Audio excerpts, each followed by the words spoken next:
Melissa, can you go ahead? So welcome everybody.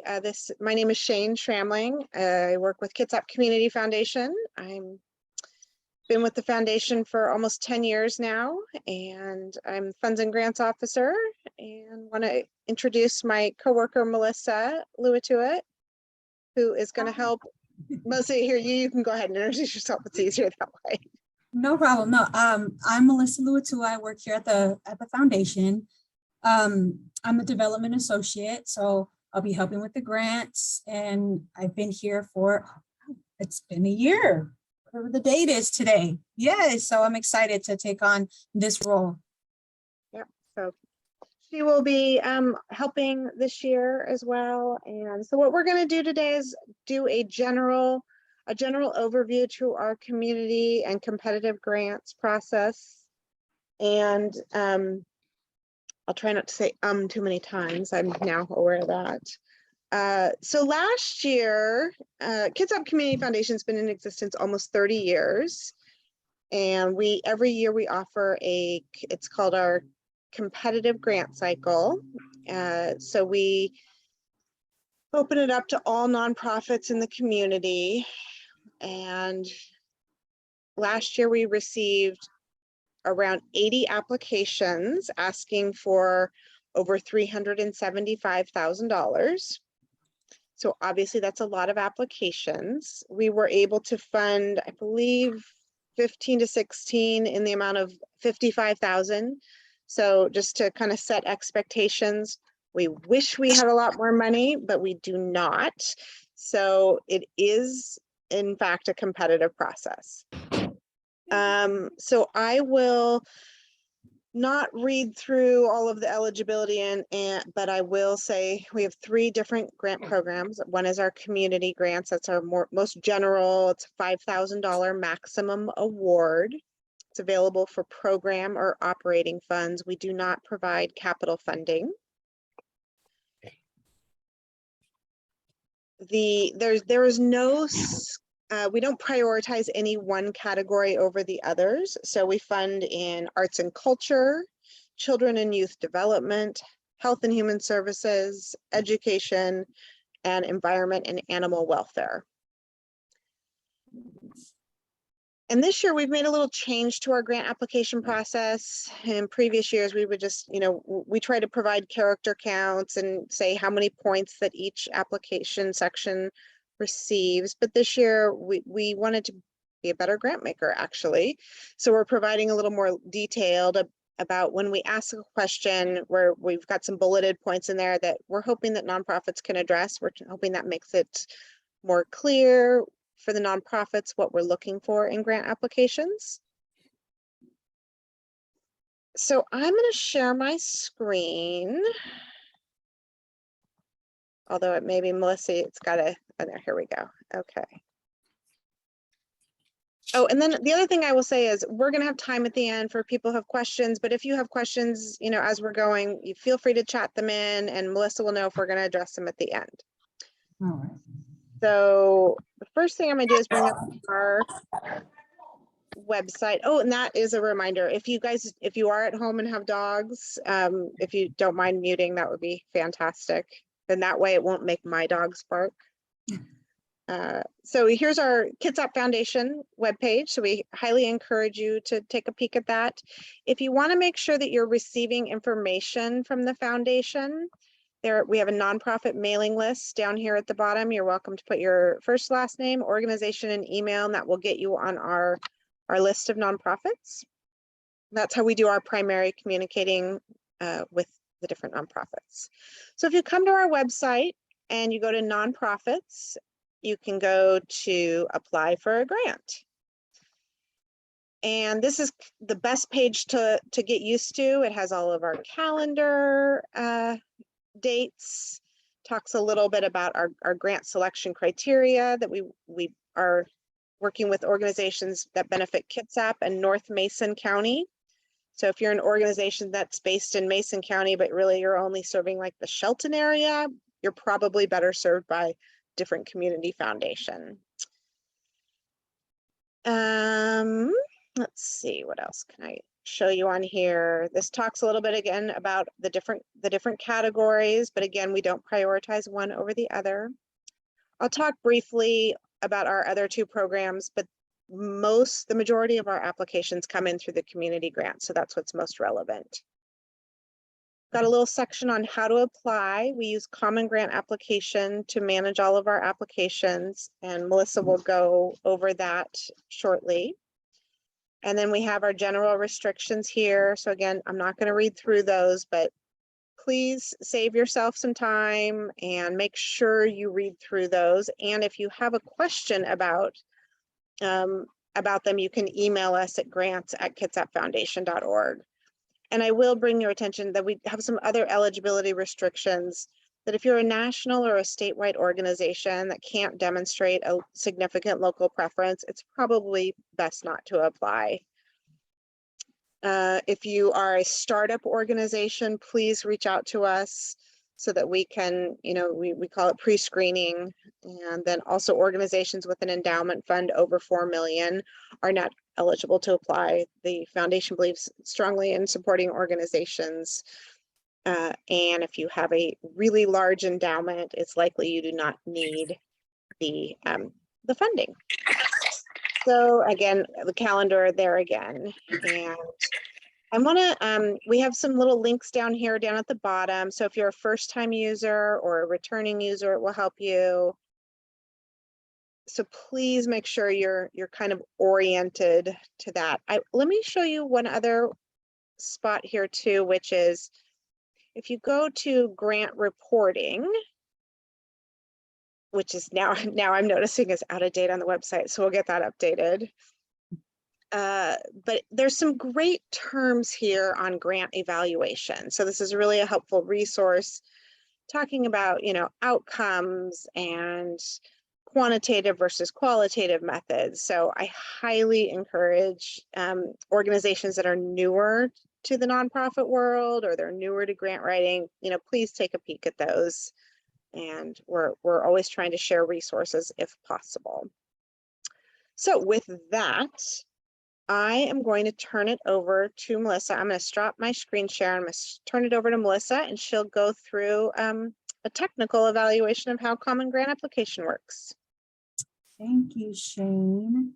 So on our website, as she showed you, you'll see that there's at the bottom of the website, and I'll bring it up, I'll do my screen share. There's a first-time users, returning users. If you still are at your organization and still doing grants, please use the same username and login. But as we know with nonprofits, there's lots of turnover, new people. So you're gonna wanna be a first-time user. So I'm going to bring this up. Just give me a second here and you'll see I have a video to share with you. So as Shane was at, this is on our main website under nonprofits. So our competitive grant program. So at the bottom,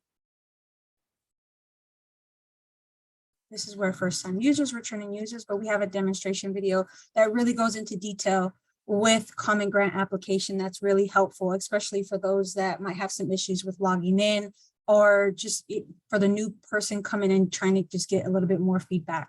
So I will play this video first.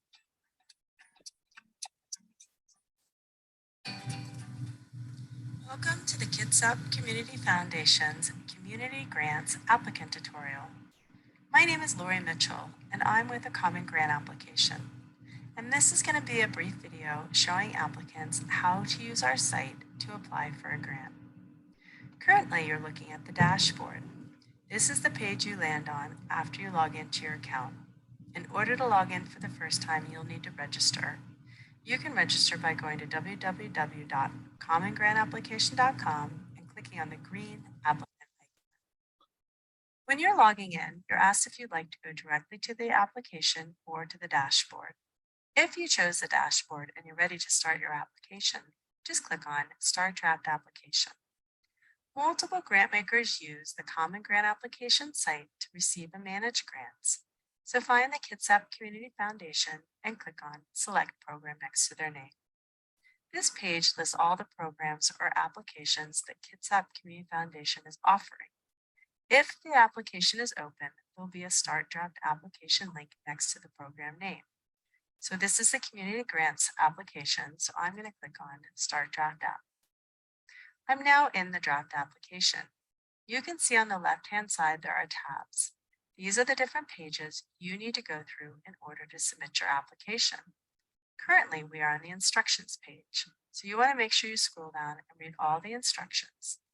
At the bottom are 2 documents that the grant maker would like to share with you. To access these documents, you just click on the document name. When you're ready to move to the next page, you can use the arrows to move forward or backwards, or you can jump around by clicking on the tabs on the left-hand side. So if you'd like to jump to the program media page, just click on this tab. We're on the primary contact page. Any field with a red asterisk means it is required. If there is no red asterisk, it is optional. You cannot submit this application until you fill out all the required fields and upload all the required documents. The organization background page, the organization documents page. So to upload a document, if I'm going to be uploading my tax return, my 990, I just click on the upload button next to it, click on browse, click on the file, and click save. Then that document will be attached to the application when I submit it. And you can move to the program information page. This page has some text boxes. So for example, the program description summary box allows 300 characters. As I type, you can see the character count goes down, letting me know how many characters I have left. Spaces are included as characters. Then there is a program media page. If I click on the upload button here, I can either find a file by browsing here, or I can enter a URL. So for example, if my media is sitting on YouTube or Flickr, I just type in or cut and paste the URL there and then click save. Will then be a link to that media. You don't have to finish this application in one sitting. Every page has a button called pause, and you can pause out of the application and go back to the dashboard. But I'm going to go look at the preview check application. Every page has a preview check application button. So if I click on that, I have a big red not ready for submission. Clearly, I did not fill out all the required fields or upload all the required documents. So there's a reason table below. For example, on the primary contact page, my first name is empty. I can click on the link here or here and go back to the key page to correct it. Once everything's corrected, it doesn't matter what page you're on, this submit application button will turn green. I can click on it and submit my application. I will receive an application number on my screen. I will receive an email confirmation letting me know my application was successfully submitted, and I can find a copy of my application under my grants tab off of the dashboard. If you would like to download the application into a PDF form while you're working on it, you can click on this button to do so. As I mentioned before, you can pause out of the application if you're not going to finish it in one sitting. You can log out in the upper right-hand corner. When you log back in, you see you have a resume draft application link on your dashboard and an exit draft application. If I click on resume draft application, I go right back to the application on the page I left off. If I click exit, I do not lose any work that I've entered. I've just removed that I've been working on the draft. If I did this by accident, just click on Start Draft Application, select the Kitsap Community Foundation, and go back into the Community Grants, and you will see all the work that you entered and saved will be there. If you have any questions for the Common Grant application, please do not hesitate to contact me.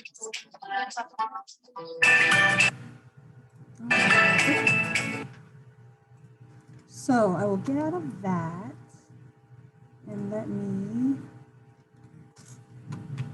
bring up my other screen. And I'll just add a little plug too, Melissa, that if your organization has ever applied using Common Grant application, please do not try to set up a new ID. Yes. You can go to Common Grant application and there's a way to contact them if you need to reset a username or password. It's tied to your EIN, so I don't think it usually will let you set up a new application. The Common Grant application is pretty responsive, so if you have any questions, you can go through there. Yeah, so from our website, the bottom, this was that demonstration video. So if you would like to rewatch it, something was really that really stood out to you to be able to walk through. This is really great. First time users right here and returning users right here. Just like anything else, if you forgot your password, click on forgot password, forgot username. Any further troubles logging in, click on problems logging in, and right here, just please contact us, at which time you can do by email, by phone, or by mail. And I think that's the best way as far as the login information. And let's see. So yeah, as Shane mentioned, I wanted to say the thing that we did different this year is you'll see when you're filling everything out is on the questions that you're going to fill out. There's bullet points really being specific to what we're looking for and answering these questions. So Shane, do you have anything to add? Yep. Yeah, I do. So thanks, Melissa. So a couple other things I forgot. So the grants are all due by Monday, September 26th by 5 p.m. Pacific time. So please, I highly encourage people to not delay, not procrastinate. Please get those in. Realistically, we're not available at 4:45 to help you with the submission. So if you need to say to yourself, my deadline is at noon that day, write that down instead. But we are available, and there have been challenges. I would also highly encourage you to submit some of your, keep your application in a Word document. It will allow you to do a spell check. You can do character counts. And again, the character counts include spaces. So I got a call last year from somebody, well, I did it all in Word. And then when I went to paste it in, it didn't include the spaces. And so now I had to rewrite it. So, definitely know that it includes the spaces. Let me just talk briefly about the youth mentoring. We do have one section of funding that's for organizations that are doing youth mentoring programs. So you are able to apply for both community grants and youth mentoring. The youth mentoring grants, there's only about $1,400 to $1,500 available. So it's a smaller pocket of funding. And then we do have a foster care and family reconciliation grant. We're not actually accepting applications this year. That's a 2-year grant. And so we're in the 2nd year. So if you have an organization that does do some foster care and family reconciliation, we just encourage you to apply through the community grants process. And let me just talk a little bit about how the scoring process works. So we have community volunteers from all of Kitsap County that will read and score your applications. We provide some training to those reviewers. Our goal is that you have at least 5 people reviewing your application, just so it's you get a little bit more unbiased opinion. And they have, their scoring system. So really, truly, they are looking at the questions and the bullet points and saying, did they answer these questions? And you've got the points available for each of the sections. So then we take all the scores and we put them in a ranked order, and then the committee gets back together and they double check, and then they decide who gets the awards. The past few years, we have really encouraged the committee to fund applications fully. You do not have to ask for $5,000, but certainly most people do. I used to be on the grant writing side before, and so there's nothing more frustrating than writing a $5,000 grant, which I'll be honest, I don't think is a lot of money to begin with for some organizations. And then to only get, half of it when you've designed a project or you're hoping to get all of it. So we often will fund fewer applications, but at full price. So here's a couple of other helpful hints. So avoid any acronyms and jargon, and assume that the reader, this might be their first time they're learning about your organization. So pretend that you're writing to somebody who knows nothing about you. Do your best to answer all parts of the question. I do encourage folks to save often. I live somewhere where the power goes out a lot, so please just save often. And the system will time out after a while, so when you come back, if you come back to your session and you've been off your computer a while, just maybe click refresh and make sure that you're logged in before you do a lot of work. We ask for the need when you talk about the need for the project in the community. Try not to make unsupported statements. So maybe don't say like, we're the only group in Kitsap County that provides X, Y, or Z, because you might not actually be the only group. I also encourage you guys to have somebody read your grant who doesn't work for or volunteer at your organization. Ask a friend, hey, will you review this and tell me if you understand what we're asking for and does it make sense? I showed you a little bit the evaluation terms. And as you're looking at financial, the financial section, so when you're uploading your 990, it's just a scan of it or a PDF copy. It does not need to be a signed copy. It cannot be a password protected copy of your 990. So if that's the case, what you need to do is print it out, scan it, and then upload it. And try to get your most current year, obviously. And there's a section in the attachments where you can add some notes. So if there's anything, if you need to make some budget notes, we very intentionally do not ask you to upload a budget into our format. But when you're uploading your budget, know that it needs to be clear enough to the reviewer. If you work for an organization, I'm going to pick on Shannon at Peninsula Community Health Services, they're a larger organization, so their organizational budget is probably pretty complicated. And so it's really important to then also provide a program budget. So it breaks it down a little bit more. And when you do include your program budget, make sure you include income and expense. Often we will see organizations that only provide expenses on the program side, and reviewers do like to see income and expense. Let's see what else. When it's talking about the local need, if you've got access to statistics, the Kitsap County Department of Health has great resources on data.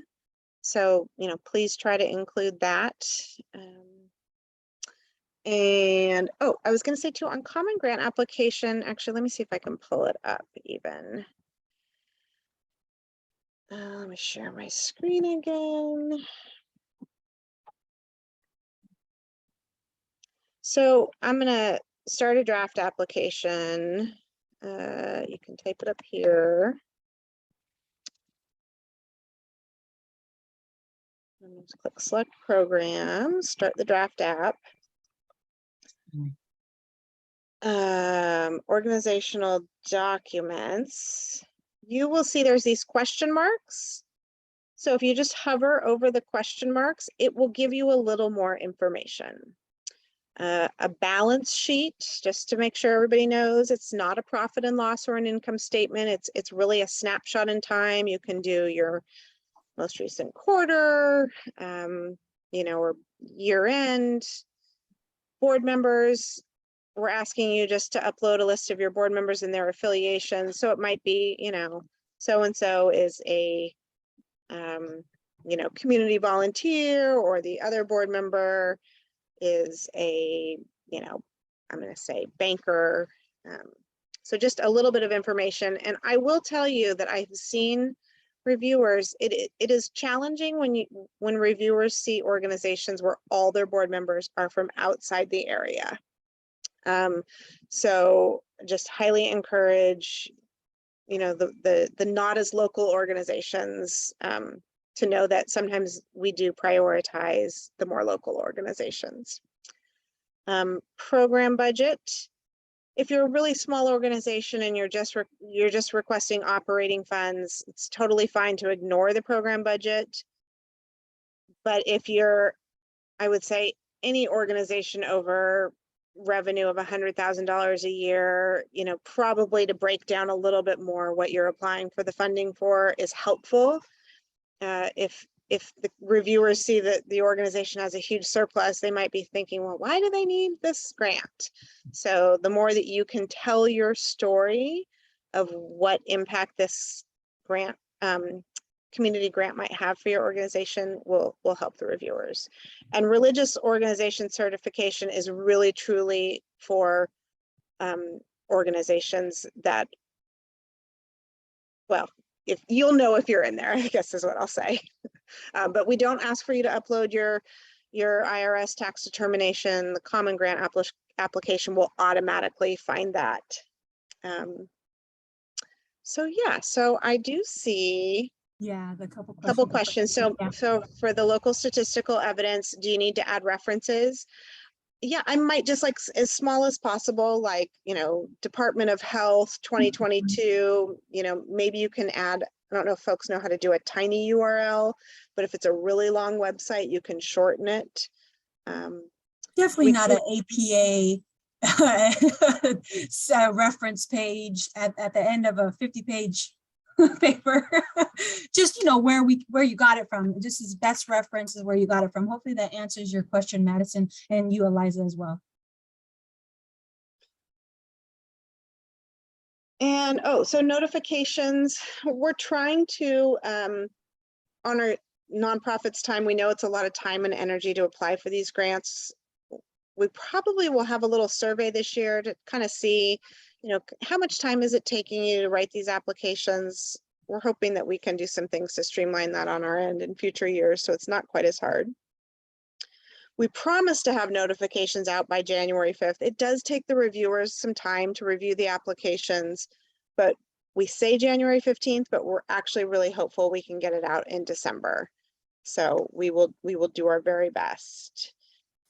If you're not able to be funded this year, which last year that was 75% of the applications, we do provide written feedback, and you just have to email us at grants@Kitsap Foundation, and then we will put you on a list. We can't get to the feedback until March 31st, just to, you know, due to some other, you know, we have the Kitsap Great Give in this, you know, starting the planning in the spring. So it just gets very, very busy. And so just know that we'll get it. But if you then email in April and you say, oh, I missed the deadline, it's really hard. So please just send us an email right away if you want the feedback. And we've heard from nonprofits that that's been very helpful. Kristen has a great question. Kristen, your organization serves 13 counties, including North Mason and Kitsap. You want to know what is considered significant presence, and, you know, what percentage of the programming is still competitive. I think that's a really great question to be addressed. Yeah, so what I would say is there is no hard and fast rule.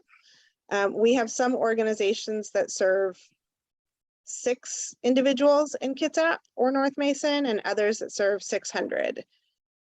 So I don't have a concrete answer, but the more you serve in the county, that is looked upon favorably. Yeah. Let's see, Rosemary, how would you like us to articulate board members from the area on the board members' affiliations? Yeah, just, you know, maybe, I think even on ours, we just say, you know, either like where they currently work or maybe where they used to work. You know, and for groups that are out of the area, I would say it's probably, actually for all people, it's better to have a location of where people live. We don't need contact information, but, you know, so-and-so board member Bremerton, so-and-so board member Silverdale, so-and-so board member Thurston County, things like that would be very helpful. Any other, I know we go through this quickly, but it's. Yeah. Well, one thing I will touch on, Shane mentioned, it's just a lot of work and time and effort to write these grants. And when you're talking about just what percentage and, you know, how many you serve, you know, it's your time. So if it is a small amount of people that you're impacting, is it worth your time? if it's like you said, 6 to 10 individuals that you're impacting in this area, spending all this time and effort writing this grant, just, kind of really evaluating that. One thing I wanted to bring back up as far as the helpful hints that she mentioned, I just can't express how important it is, just how getting someone to review it. It can be so powerful and helpful. A third party that doesn't have any representation in your organization, just kind of outside looking in. It's really, really important to be able to have that person read it, review it. And then really the biggest thing that stands out to me is write this as if we don't know who you are. This is the first time we've heard of you. A lot of people I do see this using acronyms. I don't know what that acronym is. I don't know what your organization's new in our area. It's your first time applying for a grant. I think that's really, really important. Just laying it out as if we have no idea who you are. This is your first introduction. And that really stands out a lot because we want to be able to get new evaluators coming in, grant evaluators, and from different areas in the community to be able to review these. And there might be a new person and this is their first time doing this and they don't have any ideas. So just keep that in mind. I think that's really important. And I was gonna say, if anybody has any other questions that are not like, this is the project I'm putting an application in for, and what do you think of that? Please don't ask those questions, because Melissa and I don't actually review the grants. Our job at the Community Foundation is to make sure that all the attachments are there and that you are in fact a 501c3 doing work in Kitsap and North Mason. So we don't actually evaluate them. Anybody have any questions or things that they want to bring up? I just know it's a lot of work. We appreciate all that you guys are doing in the community. I mean, nonprofits truly are the lifeblood of Kitsap. And please don't take our inability to fund your organization as any reflection on the good work you are doing. And we also encourage, if you have not heard of the Kitsap Great Give, we have a day of giving every April. This year it's going to be April 11th for nonprofits in the community, and all nonprofits here are invited to apply, to participate, and it's a great community day. Any questions?